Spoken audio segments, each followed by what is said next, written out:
नमस्कार, स्वागत आहे तुमचे आमच्या चॅनलमध्ये। आवाज महामुंबईचा, शोध बातमीचा, कौल मनाचा। चला तर मग आमचे चॅनल शेअर करा, लाईक करा आणि सबस्क्राइब करा। धन्यवाद।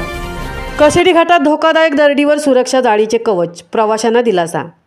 मुंबई गोवा महामार्गावरील कशेडी घाटात सन 2005 पासून दरडी कोसळण्याचे सातत्य कायम होते। मात्र चौपदरीकरण कामात महामार्गावरील डोंगर कापण्यात आल्याने दरडी कोसळणे कमी झाल्याचे प्रमाण दिसून येत आहे। मात्र कशेडी घाटातील चोळई व धामणदेवी भोगाव या दरडग्रस्त क्षेत्रावर संबंधित प्रशासनाकडून सध्या धोकादायक दरडीवरील सुरक्षा जाळीचे कवच पोलादी जाळी टाकण्यात आली असून यामुळे कोसळणाऱ्या दरडींना काही प्रमाणात अटकाव करण्यात आला आहे। दरडग्रस्त भागात धोकादायक दरडींवर पोलादी सुरक्षा जाळी टाकण्यात येत असल्याने वाहन चालक व प्रवासी जनतेकडून सुटकेचा निश्वास सोडण्यात आला आहे। कारण या मार्गावरून प्रवास करताना कधी एखादा दगडमातीचा ढिगारा कोसळून अपघात घडू शकतो, ही भीती स्थानिक प्रवासी व वाहन चालक यांच्यातून दिसून येत होती। मात्र सध्या घाटातील दरडग्रस्त क्षेत्रावर पोलादी सुरक्षा जाळी टाकण्यात येत असल्याने प्रवासी जनता व स्थानिक नागरिकांनी समाधान व्यक्त केले आहे।